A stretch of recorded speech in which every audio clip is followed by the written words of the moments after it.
Hello दोस्तों, एक बार फिर से स्वागत है आपका दृष्टि आईएएस के news on map world program में। मैं हूं केवल आपके सामने। आज हम बात करने वाले हैं बीते एक सप्ताह में चर्चा में रही प्रमुख जगहों के बारे में, जो कि मानचित्र पर आधारित प्रश्नों के माध्यम से आपके सामने आने वाली हैं। तो सबसे पहले जिन विद्यार्थियों ने परीक्षा दे दी है उनको बहुत बहुत बधाई और उज्जवल भविष्य के लिए शुभकामनाएं। उज्जवल भविष्य के लिए अग्रिम शुभकामनाएं और अग्रिम बधाई मैं क्यों दे रहा हूं, क्योंकि जो आपका भविष्य है वह परीक्षा के बाद भी आपके ऊपर निर्भर करता है कि अब परीक्षा कैसी भी गई है, आप उसको आगे लेकर के कैसे चलते हैं। चलिए फिलहाल के लिए हम टॉपिक पर वापस आ जाते हैं और देखते हैं हमारे सवाल को। हमने बीते दिन जो सवाल यानी कि बीते सप्ताह जो सवाल आपको दिया था वो इस प्रकार से था, जो चाबहार बंदरगाह से जुड़ा हुआ था। अब एक बार सवाल को फिर से देख लीजिए। चाबहार बंदरगाह से जुड़े लाभों के संबंध में निम्नलिखित कथनों पर विचार कीजिए। यह पाकिस्तान को दरकिनार करके अफगानिस्तान और मध्य एशिया के लिए एक वैकल्पिक मार्ग प्रदान करता है। यह प्रस्तावित अंतर्राष्ट्रीय उत्तर दक्षिण परिवहन गलियारे का भाग है जो स्वेज नहर मार्ग का विकल्प प्रदान करता है। फिर इससे खाड़ी क्षेत्र में भारत की उपस्थिति सशक्त होगी। अब आपको बताना है उपर्युक्त कथनों में से कितने कथन सही हैं। केवल एक, केवल दो, सभी तीन और कोई भी नहीं। अब यहाँ पे देखिए, चाबहार बंदरगाह जो है वह भी काफी चर्चा में था। क्यों था? क्योंकि यहाँ के प्रबंधन का काम जो है भारत के पास आ चुका है। तो यह पाकिस्तान को दरकिनार करके अफगानिस्तान और मध्य एशिया के लिए एक वैकल्पिक मार्ग क्या सच में प्रदान करता है? क्योंकि भारत के पास अगर इसका मैनेजमेंट आया है, देखिए चाबहार पोर्ट जो है ईरान में है, तो आप देखिए कि अब मुंबई से कोई जहाज जाएगा चाबहार और वहां यानी कि ईरान जब वह पहुंच गया तो उसके बाद अफगानिस्तान तक वो जा सकता है और उसके बाद फिर मध्य एशिया से होते हुए रूस, फिर आगे बढ़ते हुए यूरोप तक जाना उसका आसान हो गया। तो ऐसी स्थिति में देखिए अब पाकिस्तान के इस ग्वादर पोर्ट की कोई जरूरत नहीं है हमें और पाकिस्तान को अवॉइड करके हम जा सकते हैं। तो इसके लिए एक वैकल्पिक मार्ग है, ये इस बात में कोई दो राय नहीं है। और उसके बाद यह प्रस्तावित अंतर्राष्ट्रीय उत्तर दक्षिण परिवहन गलियारे का भाग है जो स्वेज नहर मार्ग का विकल्प प्रदान करता है। अब आप देखिए, यूरोप जाने के लिए अभी हमें स्वेज नहर की जरूरत पड़ती है, लेकिन वो स्वेज नहर जाने की जरूरत हमारी खत्म हो जाएगी। अगर हम स्वेज नहर से यूरोप जाते हैं और उसकी जगह हम एक काम करें कि हम चाबहार पोर्ट पे जाएं और फिर उसके बाद यहाँ इस रास्ते से अफगानिस्तान होते हुए एशिया में आगे बढ़ते हुए मध्य एशिया में होते हुए यूरोप पहुंच सकते हैं रूस के रास्ते से। तो ऐसी स्थिति में देखें तो एक वैकल्पिक मार्ग तो है ही, हम बिना स्वेज नहर पार किए हम इस रास्ते से जा सकते हैं। तो इसका मतलब क्या हुआ? यह भी सही है। और इसका नाम क्या है? प्रस्तावित अंतरराष्ट्रीय उत्तर दक्षिण परिवहन गलियारे का भाग है। तो ये बात भी तथ्यात्मक रूप से सही है और यह जानकारी हमें मैप में देखने में भी सही लग रही है। इससे खाड़ी क्षेत्र में भारत की उपस्थिति सशक्त होगी। सीधी सी बात है। देखिए खाड़ी क्षेत्र जो है यहाँ पास में, वहां पर उपस्थिति भारत की सशक्त होगी ही। तो ऐसे में हम यह समझ सकते हैं कि भारत वहां पर जब अपने जहाजों को सुरक्षित महसूस करेगा और उसके बाद आगे अपना सामान ले जाने के लिए सुरक्षित महसूस करेगा, तो सीधी सी बात है कि उसका महत्व बढ़ेगा वहां पे। तो ऐसी स्थिति में ये स्टेटमेंट भी सही है, तीनों ही सही हैं। तो सभी तीन यानी कि सी हमारा सही जवाब हो गया। अब उसके बाद देखिए, ये जो हमने उत्तर दक्षिण गलियारे की बात कही थी, अब देखिए अंतरराष्ट्रीय उत्तर दक्षिण परिवहन गलियारा ये कैसे है? मुंबई से हम देखिए आगे बढ़ते हैं तो एक रास्ता तो ऐसा है, उस प्रकार से ईरान से होते हुए तेहरान से होते हुए फिर ये आगे हम पहुंच सकते हैं। लेकिन जो मैंने आपसे कहा था एक और वैकल्पिक मार्ग जो है ना, ये देखिए ये चाबहार की तरफ से फिर उसके बाद जाहेदान की तरफ से होते हुए फिर वापस हम इस रास्ते पर मुड़ सकते हैं। ये ईरान में ही, जाहेदान ईरान में है। तो ऐसे में आप देखिए तो ये रास्ता एक सीधा तो है ही उत्तर दक्षिण गलियारे का, लेकिन एक ये भी है। तो इसका मतलब क्या हुआ कि यह जो उत्तर दक्षिण परिवहन गलियारे का भाग है, ये बात भी सही है। अब उसके अलावा तीसरी बात भी सही है, तीनों सही है, जवाब मिल चुका है। अब अगले सवाल पर आते हैं। निम्नलिखित कथनों पर विचार कीजिए। गाजा पट्टी की भूमि, अब देखिए गाजा पट्टी चर्चा में जब तक रहेगा इस पर सवाल आपको अलग अलग तरीके से मिलते ही रहेंगे। तो गाजा पट्टी की भूमि यानी गाजा पट्टी की सीमा भूमध्य सागर, मिस्र और इजराइल से लगती है। देखिए अब गाजा पट्टी की भूमि सीमा की बात हो रही है। भूमध्य सागर है, मिस्र, इजराइल है। तीनों को एक एक करके देखेंगे। अगले लाइन पर आते हैं। वेस्ट बैंक इजराइल और जॉर्डन की सीमा से घिरा हुआ एक भूमिबद्ध देश है। भूमिबद्ध देश मतलब कि चारों तरफ कहीं भी समुद्र उसके पास नहीं है। गाजा पट्टी, वेस्ट बैंक और गोलन हाइट्स फिलिस्तीन राज्य का हिस्सा है। अब चलिए आगे देखते हैं उपर्युक्त में से कितने कथन सही है। अब देखिए पहले स्टेटमेंट में गाजा पट्टी की सीमा भूमध्य सागर, मिस्र और इजराइल। अब गाजा पट्टी ये है ये इजराइल देखिए, इजराइल हो गया, मेडिटेरियन सी यानी भूमध्य सागर ये वाला क्षेत्र हो गया, ये गाजा, ये इजराइल वाला क्षेत्र हो गया, यहाँ पे मिस्र यानी कि इजिप्ट वाला क्षेत्र हो गया। राफा बॉर्डर जो है चर्चा में था वो यहाँ पे देखिए मौजूद है। तो यहाँ पे आप देखें तो इन तीन के अलावा चार और कोई भी नहीं है। तो हमने देखा यही है, भूमध्य सागर, मिस्र, इजराइल तीनों मिलते हैं, तो ये सही है। उसके बाद वेस्ट बैंक, इजराइल और जॉर्डन की, अब देखिए वेस्ट बैंक जानना होगा कहाँ है, फिर इजराइल और जॉर्डन की सीमा से घिरा एक भूमिबद्ध देश है। तो इजराइल और जॉर्डन की सीमा से क्या घिरा है, अब देखिए वेस्ट बैंक कहाँ पे है, ये देखिए ये वेस्ट बैंक है, आप देख रहे हैं जॉर्डन है यहाँ पे आपको दिखाई दे रहा है, ये इजराइल वाला क्षेत्र है, इसी से घिरा हुआ है। तो इसका मतलब क्या हुआ, इसका मतलब है ये सही है। उसके बाद गाजा पट्टी, वेस्ट बैंक और गोलन हाइट्स फिलिस्तीन राज्य का हिस्सा है। देखिए फिलिस्तीन को कुछ लोग देश के रूप में स्वीकारते हैं, कुछ लोग नहीं स्वीकारते हैं। फिलहाल हम यहाँ पे आते हैं। तो गाजा पट्टी, वेस्ट बैंक और गोलन हाइट्स। अब आप देखिए यहाँ पे ये वेस्ट बैंक है, ये गाजा स्ट्रिप है और यहाँ पे ये गोलन हाइट्स है।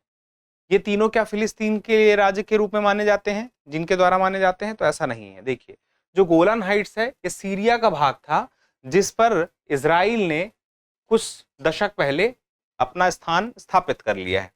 तो ऐसी स्थिति में ये स्टेटमेंट सही नहीं है। तो पहले दो सही हैं और कितने कथन सही हैं? तो केवल दो कथन सही हैं, 20। अब अगले सवाल पर आइए, निम्नलिखित में से कौन सा देश ओपेक प्लस का सदस्य नहीं है? अब देखिए एक तो है कि OPEC, ओपेक, उसके बाद प्लस आ गया, सदस्य नहीं है ये जानना है। यानी कि अगर है पूछ लेता, एक से ज्यादा होता है तो ऑप्शन बहुत बड़ा होता है इसका, लेकिन नहीं है जानना है। तो देखिए रूस, संयुक्त राज्य अमेरिका, दक्षिण सूडान और मलेशिया में से कौन सा नहीं है, उसके लिए हमें इस नक्शे को देखना होगा। ओपेक देश कौन से हैं? जो ये लाइट ब्लू में आपको दिख रहे हैं ये ओपेक देश हैं, और जो नेवी ब्लू में दिख रहे हैं ये कौन से हैं? ओपेक प्लस देश है। अंतर क्या है? ओपेक देश देखिए 1960 के दशक में कुछ देश आते हैं, इकट्ठा होते हैं, जैसे कि ईरान, इराक, कुवैत और सऊदी अरब और वेनेजुएला, ये देश इकट्ठा होते हैं और ओपेक बनाते हैं। ओपेक जो है ग्रुप क्या करता है? यह करता यह है कि जो प्रमुख सप्लायर है दुनिया में तेल का, तो प्रोड्यूसर है, इसी वजह से प्रमुख सप्लायर भी है। तो इन्होंने दुनिया में तेल के दाम को एक व्यवस्थित रखने के लिए, जरूरी था सप्लाई को एक व्यवस्थित रखने के लिए, यह संगठन बने तो बना। उसके बाद संख्या बढ़ती गई और आज की डेट में 12 सदस्य हैं। कहने को तो 13 थे, लेकिन 1 जनवरी 2014 को अंगोला जो है इससे अलग हो गया। इसके अब ओपेक के अलावा ओपेक प्लस की बात की जाए तो कुछ और देश हैं जो ओपेक प्लस में आ जाते हैं, जो ओपेक के अलावा है। वो भी ऐसे देश हैं जिनके पास भी तेल है, वो भी तेल के उत्पादन करते हैं। तो उसके अलावा हैं जो ओपेक में नहीं है। तो उसमें देखिए एक तो रूस बहुत बड़ा देश है अपने आप में, उसका मलेशिया आप देखिए यहाँ पे, उसके अलावा आप देखें तो ये आपको मैक्सिको दिखेगा, लेकिन यहाँ पे यूएसए आपको देखिए नहीं दिख रहा है, संयुक्त राज्य अमेरिका नहीं दिख रहा है, रूस आपको दिख गया, मलेशिया दिख गया, दक्षिणी सूडान, तो देखिए दक्षिणी सूडान भी आपको दिख गया, ये नेवी ब्लू में आपको दिख रहा है। इसका मतलब क्या हुआ कि यह किसका मेंबर है? ओपेक प्लस का है। तो दक्षिणी सूडान भी है, रूस भी ओपेक प्लस का है, मलेशिया भी ओपेक प्लस का है, लेकिन संयुक्त राज्य अमेरिका ना तो ओपेक का है और ना ही ओपेक प्लस का है। तो जवाब हमें मिल चुका है। अगले सवाल की तरफ आते हैं। निम्नलिखित में से कौन से देश कवांगो जाम्बेजी ट्रांस फ्रंटियर संरक्षण क्षेत्र, जिसकी को काजा बोलते हैं, काजा TFCA के सदस्य हैं? और फुल फॉर्म क्या है? कवांगो जाम्बेजी ट्रांस फ्रंटियर संरक्षण क्षेत्र के सदस्य हैं। अब देखिए विकल्प यहाँ पे कुछ बड़ा है, नामीबिया, जाम्बिया, जिम्बाब्वे और दक्षिण अफ्रीका। कूट का उपयोग करके सही उत्तर देना है, केवल 1 2 है, 2 और 3 है, 1 2 3 है, या फिर 1 2 3 4 सारे के सारे हैं। तो देखिए हमें काजा के लिए देखना है संरक्षण क्षेत्र में, यह है कहां पे यह क्षेत्र, संरक्षण क्षेत्र? आप देखें तो अफ्रीका में आपको दिखेगा, ये वो संरक्षण क्षेत्र जो कलरफुल हिस्सा आपको दिखाई देता है, और बहुत बड़ा यह क्षेत्र है, इसलिए कई देशों के बीच में यह है। कई देशों के इसमें आप देखें तो क्षेत्र मिल जाएंगे, जैसे कि एक तो बोत्सवाना है, नामीबिया है, अंगोला है, जाम्बिया है, जिम्बाब्वे है। साउथ अफ्रीका देखें तो साउथ अफ्रीका दूर है, साउथ अफ्रीका नहीं है। तो कवांगो जाम्बेजी ट्रांस फ्रंटियर संरक्षण क्षेत्र में हमें कौन नहीं दिखता है? दक्षिण अफ्रीका नहीं दिखता है। जाम्बिया, जिम्बाब्वे और नामीबिया आपको दिखाई देते हैं, जाम्बिया, जिम्बाब्वे और नामीबिया। इसके अलावा अंगोला और बोत्सवाना भी है। तो ऐसी स्थिति में 3 है, 1, 2 और 3। तो 1, 2, 3 यानी कि उत्तर हो गया हमारा सी। तो याद रहेगा, अभी काजा क्षेत्र काफी चर्चा में था। देखिए काजा क्षेत्र के बारे में बात चल रही थी कि यहाँ पर हाथियों को लेकर के इन्होंने आपस में बैठक की और ये चाहते थे कि हाथियों को लेकर के जो साइट्स का कन्वेंशन है उससे बाहर निकलने के लिए अन्य देशों से अपनी बात रखी कि क्योंकि इसकी वजह से वो हाथी से संबंधित जो उत्पाद हैं, जैसे कि हम कहते हैं हाथी के जो दांत हैं, इनका व्यापार नहीं कर पा रहे हैं। अब आगे देखिए, हिंद प्रशांत क्षेत्र के संदर्भ में निम्नलिखित में से कौन सा देश स्क्वाड रक्षा साझेदारी का सदस्य नहीं है? देखिए एक शब्द आ रहा है आपके सामने, स्क्वाड, और यही पूछ रहा है कि इसमें से कौन सा देश शामिल नहीं है स्क्वाड में। ऐसे ही क्वाड भी है, स्क्वाड भी है और आकुस भी है, या उकुस भी है, एक आकस भी है, ऐसे है, AUKUS। क्या है ये? इसको समझते हैं। आप समझिए, यहां पर जो उत्तर है पहले उसको आते हैं। स्क्वाड की बात करें तो 4 देश हैं इसमें। एक तो USA है, उसके बाद ऑस्ट्रेलिया है, फिलीपींस है और जापान है। अब नक्शे में अगर हम गोल करके अगर ग्लोब को ले आते तो ये एक तरफ होते और पास में ही यहीं पे आपको मिल जाता कौन? USA मिल जाता। तो हिंद प्रशांत क्षेत्र में ये एक्टिव है और इसमें से अगर पूछ लिया जाए स्क्वाड में कौन है तो USA, जापान, फिलीपींस और ऑस्ट्रेलिया। लेकिन भारत देखिए नहीं है, यानी कि इसका सही उत्तर क्या हो गया? डी, भारत स्क्वाड का मेंबर नहीं। लेकिन एक और शब्द है क्वाड। देखिए एक शब्द आया था ओपेक। ओपेक का अगर आपको फुल फॉर्म पता है तो आप जरूर कमेंट करके बताइएगा। अब इस सवाल पे हम आते हैं। क्वाड में देखिए कौन कौन से देश हैं? जापान है, ऑस्ट्रेलिया है, USA है और भारत को मिला देंगे तो क्या हो जाएगा? क्वाड हो जाएगा। तो 4 उसमें भी सदस्य हैं। 2017 में यह क्वाड बना था, हिंद प्रशांत क्षेत्र से ये भी संबंधित है। अब उसके बाद एक और है आकुस या आकस, जिसको मैंने बोला था AUKUS। तो AUKUS में A हो गया ऑस्ट्रेलिया, UK हो गया यूनाइटेड किंगडम और US हो गया यूनाइटेड स्टेट्स ऑफ अमेरिका। तो आकुस भी एक है, स्क्वाड भी है, क्वाड भी है। तीनों के बारे में आपको पता होना चाहिए कि तीनों में कौन कौन सदस्य देश हैं, क्योंकि ये तीनों के तीनों हिंद प्रशांत क्षेत्र से ही संबंधित हैं। अब उसके बाद अगला सवाल देखिए, कभी कभी समाचारों में देखा जाने वाला तबरेज शहर कहां स्थित है? ईरान, बेलारूस, इजराइल या फिर कुवैत? यह सवाल चर्चा में इसलिए है क्योंकि यह जो क्षेत्र है तबरेज, यह अभी हाल में चर्चा में रहा। ईरान में देखें तो पूर्वी अजरबैजान प्रांत जो है वहां पर तबरेज क्षेत्र है और इस तबरेज क्षेत्र में आप देखें तो एक खास बात है कि 2500 साल पुरानी यहां पर एक खास संस्कृति मिलती है।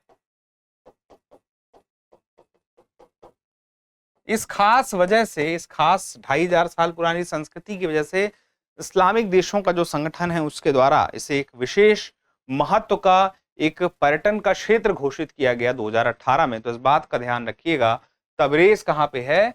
ईरान में है। तो ये सवाल हो गया। अब आते हैं हमारे अपने अगले सवाल, यानी कि अभ्यास प्रश्न है। निम्नलिखित कथनों पर विचार करना है और उत्तर आपको देना है कि किस कलासी बांध आर्मेनिया और अजरबैजान गणराज्य के बीच एक संयुक्त जल परियोजना है। फिर है किज कलासी बांध अरास नदी पर बनाया गया है। आपको क्या बताना है? उपर्युक्त कथनों में से कौन सा या कौन से सही है या है? केवल एक, केवल दो, एक और दोनों, ना तो एक और ना ही दो। तो अपने सवाल का जवाब, इस सवाल का जवाब आप कमेंट करके जरूर बताइएगा, क्योंकि जब आप कमेंट करके हमें जवाब देते हैं, उत्तर देते हैं, अपनी पार्टिसिपेशन दिखाते हैं तो हमें भी कुछ बेहतर करने का और मन करता है। तो फिलहाल के लिए इतना ही, जल्दी मिलते हैं अगले एपिसोड में। तब तक के लिए स्वस्थ रहें, मस्त रहें और पढ़ते रहें। धन्यवाद।